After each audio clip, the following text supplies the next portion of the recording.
Hey guys, this is Wolf Hoffman from Accept, and you're tuned into Side Jams with Bryan Reesman.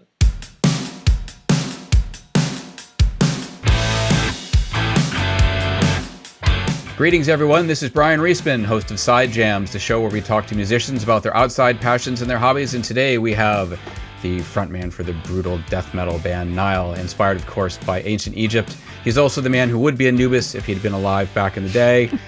And he's a big pickleball fanatic, which is a big reason why we're here. So thank you for coming on. Well, thank you for having me. Great to be here. Yeah, I was checking out the new album, The Underworld Awaits Us All, and it's you're still brutal after all this time, and I've realized it's like 30 years since the demo. I think the first Nile demo was 1994. Mm-hmm. And what's interesting is I enjoy the second half of the album actually more, which is more multi-tempo, a little bit of Sabbathy in there, and like just I kind of like it when you change things up and get atmospheric, kind of like we did on Saurian Meditations back in the 2000s. Yeah, I'm kind of a fan of if you're playing for a death metal audience, you should bludgeon first and entertain second. Right? There is proper order to things. If you try to do it in the reverse, then a bunch of people will go, hey, this record is not as brutal as the blah, blah, blah one, right? You have to do it in the order. Bludgeon first, entertain second. Fabulous. Well, I'm very entertained by the fact that you are a big pickleball fanatic. There was a story, I think, about Braintree, Massachusetts. Like, there's this giant, I think there's like 3 dozen pickleball courts right near this residential area, and they're going nuts because it's that popping sound, I guess. Right. It's driving them crazy because it's going on like 12 hours a day. Right. When you really hit the ball and you make a solid hit, it's got that pop sound, and it's very satisfying when you do it, right? And you go, pow! And it makes that little cracking poppy sound when you hit the ball just right. And so it's addictive, right? When you get that sound, it reinforces whatever technique that you were doing. It's so you have to keep doing it, right? If you don't hear that pop, you didn't quite get shot the way it needed to be done. So you got to make it pop. So I know it's similar to tennis, but I think a tennis court is, I think it's like a tennis court 78 feet long, and a pickleball court is 44 feet long, and it's also slightly narrower. How do the two compare? I mean, I played tennis as a kid. I did it for fun. I never competed, but. Well, curiously enough, that's exactly how pickleball evolved for me. Because Pete Hamora and I, the original drummer of Nile, we're best friends, and we've been playing tennis for years. So we got to a point where, his hips were bothering him running all the way across the tennis court. So my wife had given me a pickleball paddle for Christmas, and I had occasionally played with my wife. So I said, well, hey, let's give pickleball a try. Because it's, tennis-like, right? But you won't have to run as much, right? Because he was really in a lot of pain. So that's when we tried pickleball. And, man, we fell in love with it. Man, it's such a fun game. Anybody can pick it up, but, the skill set, you have to develop it. But you can have fun right from the very first day. So that's why so many people love it, and it spreads so fast, is the fun factor. It's a freaking fun game. You can't not have fun on the pickleball court. Even if your opponent is destroying you, it's still fun. Well, it's not, from what I understand, it's not as strenuous because obviously you have tennis, you got bigger rackets. Tennis ball is a little different. I mean, I think they started playing pickleball with a wiffle ball. It's plastic paddles, right? Plastic paddles, and they're made composite. Okay. But yeah, it's basically looks like a wiffle ball, which I think contributes to the fun factor because there's holes in it. As the ball rotates, it catches the air. So when you put a spin on it, it actually does stuff. Right, you put top spin, back spin, side spin on it. it really does something through the arc of, the shot. It will evolve as it's going through the air, and then when it hits the ground, you can make the ball do crazy stuff.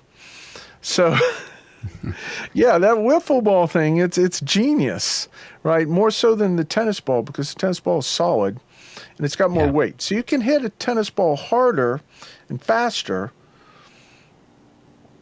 but the holes on a pickleball, man, it just adds this whole like other element to it. The arc of the ball, the spin of the ball. Yeah. He says with maniacal glee, yes, I can do lots of things with this pickleball. Yeah.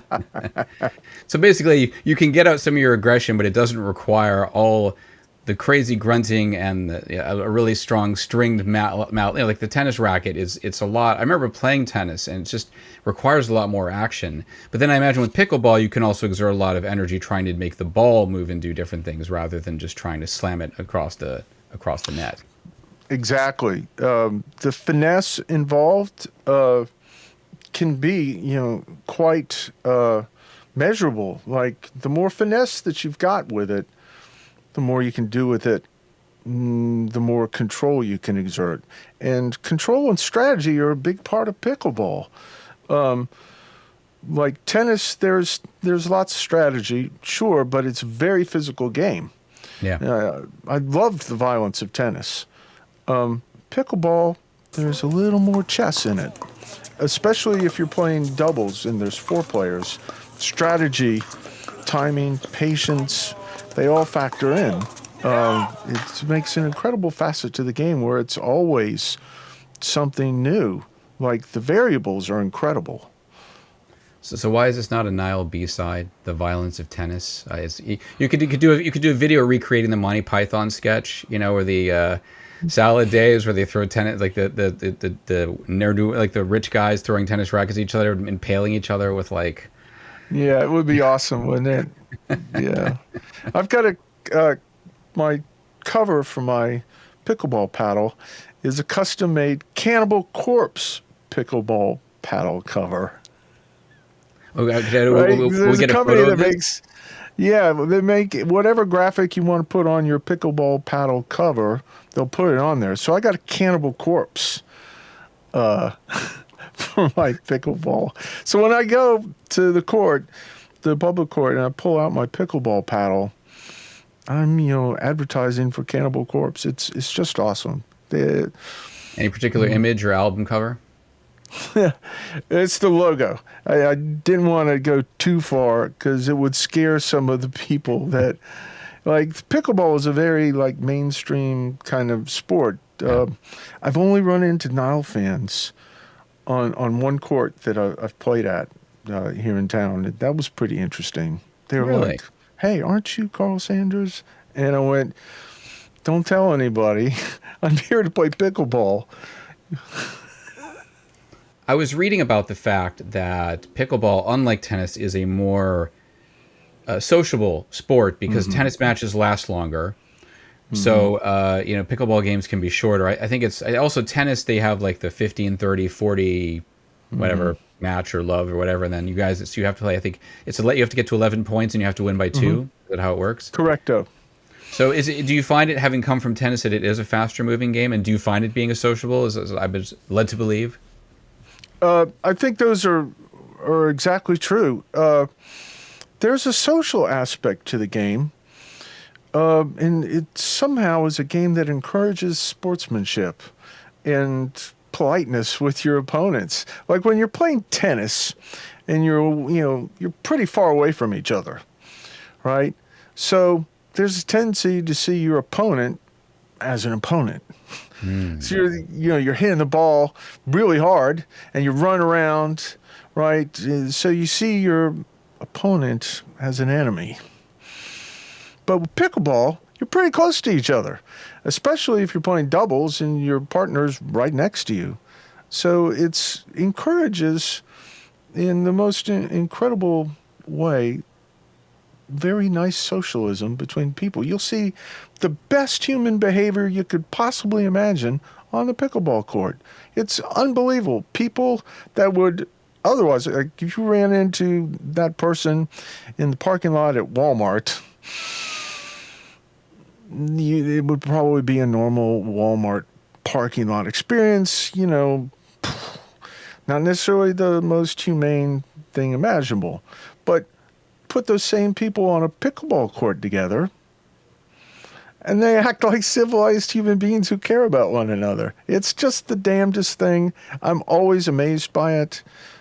Some of the nicest people you'll ever meet are out there on that pickleball court. It's also, for all age groups. Like, there's young people out on the court, there's people my age, and there's, people up into their 70s and 80s out there on the pickleball court. Like, some of the best players out there are some of those guys that are 70 fucking years old out there doing magic with the pickleball. Yeah, it's like the skill set is one that just keeps improving the more you do it.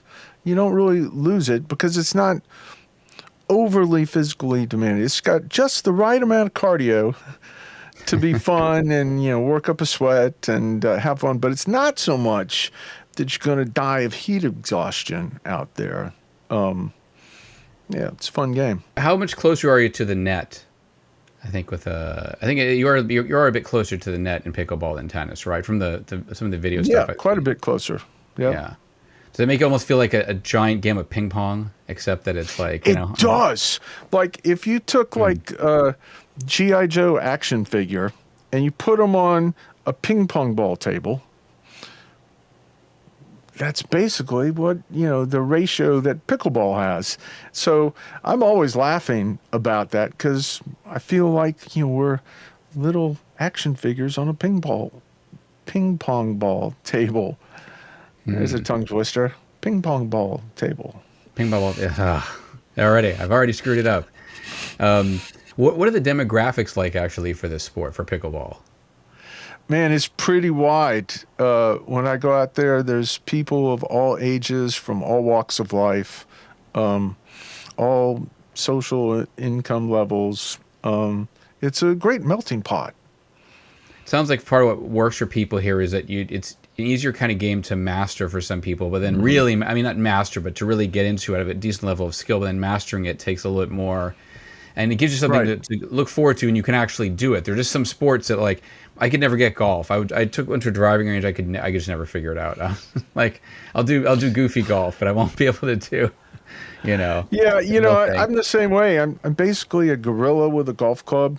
But my other best friend, Mike Brazil, who people know on Nile Records, he sings a lot of guest spots on Nile Record with clean vocals. Mike is a fabulous golf player, and he's a fabulous table tennis player.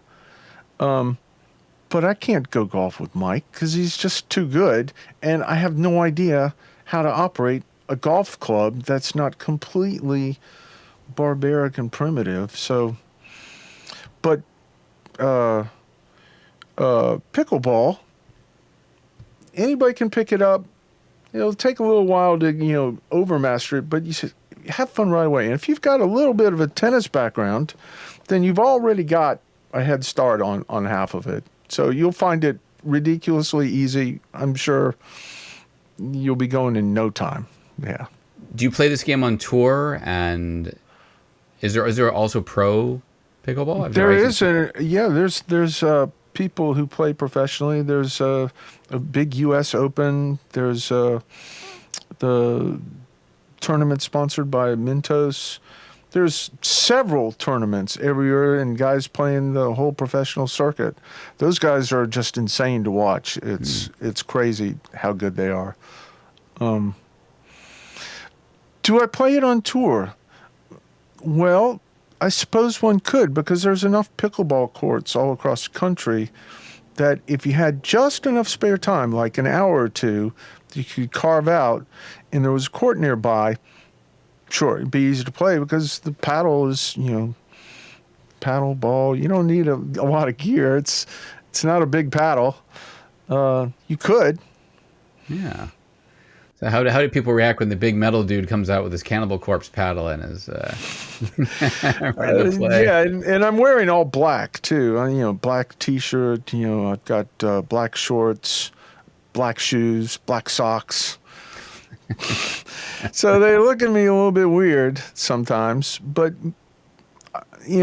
I've found nothing but nice people out there, or people behaving nicely. However it is they behave on their own time, I don't know. Yeah. But people are somehow just, encouraged to be social, nice human beings out there on the pickleball court. It's the damnedest thing, especially coming from a metal background. How much of a social game pickleball is, and it's kind of restored my faith in humanity a little bit, because after the pandemic, I was very disappointed in how I saw people treating each other. I was like, human beings are better than this. And pickleball has kind of restored my faith in humanity a little bit. Like, yes, it is possible to be a good person and treat other human beings like human beings. Pickleball has restored my faith in humanity.